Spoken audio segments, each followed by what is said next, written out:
વિલાયત શાખા જીઆઈડીસી વિસ્તારમાં જીએસઆરટીસી દ્વારા નવી બસ સેવા શરૂ.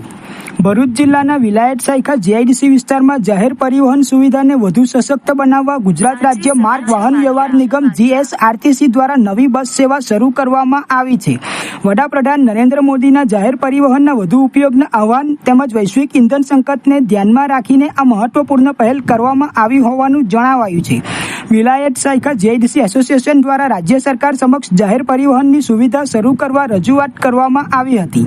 ગુજરાત સરકારના માર્ગદર્શન અને મંજૂરી બાદ જીએસઆરટીસી દ્વારા આ વિસ્તારમાં 2 બસોની ફાળવણી કરવામાં આવી છે. નવી બસ સેવા શરૂ થતાં જીઆઈડીસી વિસ્તારમાં કાર્યરત કર્મચારીઓ, વેન્ડરો તેમજ વિલાયત, ભેરસમ અને શાખા ગામોના ગ્રામજનોને દૈનિક અવરજવરમાં મોટી રાહત મળશે. આ સુવિધાના કારણે ખાનગી વાહનો પરની નિર્ભરતા ઘટાડવામાં પણ મદદ મળશે.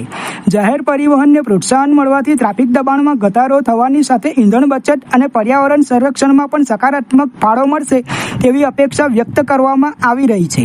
જીએસઆરટીસીના ડિસ્ટ્રિક્ટ કંટ્રોલર અધિકારી સંજય જોશીએ જણાવ્યું હતું કે વૈશ્વિક સ્તરે ડીઝલ અને પેટ્રોલની પરિસ્થિતિને ધ્યાનમાં રાખી વધુમાં વધુ લોકો જાહેર પરિવહનનો ઉપયોગ કરે તે હેતુસર આ સેવા શરૂ કરવામાં આવી છે.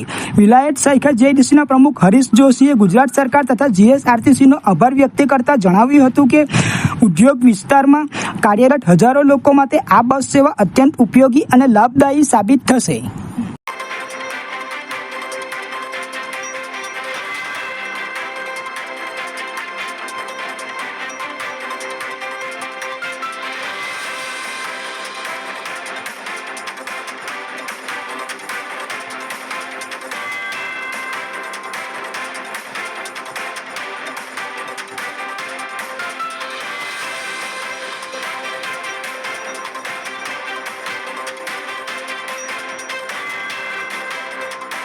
ખાસ કરીને વિલાયત અને શાખા જીઆઈડીસી એક મોટી ઇન્ડસ્ટ્રીઝ આવેલી છે. એમના પદાધિકારીઓ દ્વારા મારી પાસે એક રજૂઆત આવેલી કે એમના કામદારો, વેન્ડર્સ વગેરેના આવાગમન માટે એક બસ સુવિધા જો શરૂ થાય તો ઘણા બધા લોકોને ફાયદો થશે. એટલે પછી વડાપ્રધાનશ્રીએ પણ પબ્લિક ટ્રાન્સપોર્ટ મેક્સિમમ યુઝ થાય એના માટે અપીલ કરેલી છે.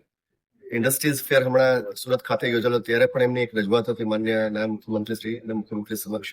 એટલે એના ઉપલક્ષમાં આજે અમે લોકો અહીંથી ભરૂચ થી વિલાયત શાખા ઇન્ડસ્ટ્રીઝ જે બહુ મોટું કોરિડોર જીઆઈડીસી નું છે એમાં બસ સુવિધા શરૂ કરવા જઈ રહ્યા છે. લગભગ 7 જેટલી ટ્રીપો પ્રારંભિક ધોરણે અમે અત્યારે શરૂ કરી રહ્યા છીએ અને એનો જો સારો પ્રતિસાદ મળશે તો ક્રમશઃ એમાં પણ વધારો કરીશું. એટલે મારી આપ બધાને જે વેન્ડર્સ છે, જે રેગ્યુલર એમ્પ્લોઈઝ છે, બધાને વિનંતી છે કે એનો મહત્તમ ઉપયોગ કરે અને જે સુવિધા જીએસઆરટીસી તરફથી પૂરી પાડવામાં આવી રહી છે એનો મહત્તમ લાભ લે. સાથે સાથે ઇન્ડસ્ટ્રીઝના પદાધિકારીઓને પણ મારી વિનંતી છે કે એનો ઘણો પ્રચાર પ્રસાર થાય અને સારી રીતે વાયબલ રીતે આ લોકો એનો ઉપયોગ કરે એવી આપ બધાને આપણા માધ્યમથી મારી નમ્ર વિનંતી. આજથી ભરૂચથી વિલાયત અને શાખા જીઆઈડીસી એસ્ટેટને કવર કરતા વિવિધ બસ રૂટો ની શુભારંભ આજથી થઈ રહ્યો છે અને જે ખૂબ આનંદની વાત છે.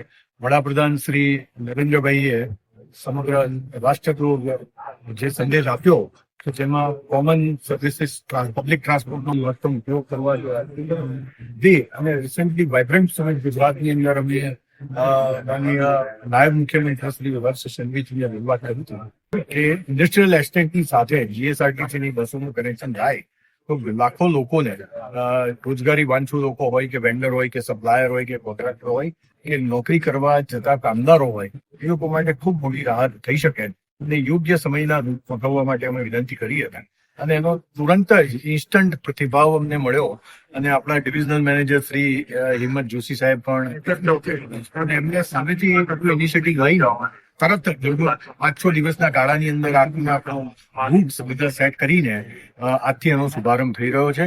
સવારે 8:15 વાગે સિટી સેન્ટર બસ ડેપો પરથી આ બસ શરૂ થશે અને એ અલગ અલગ જગ્યાએ ફરીને વિલાયત ડેરોલથી વિલાયતથી શાખા થઈ અલગ અલગ સ્થળો ઉપર જીઆઈડીસી એસ્ટેટ ફરીને એવા લગભગ 4-5 રૂટો સવારે જવા માટેના ફ્રીઝઅપ થયા છે.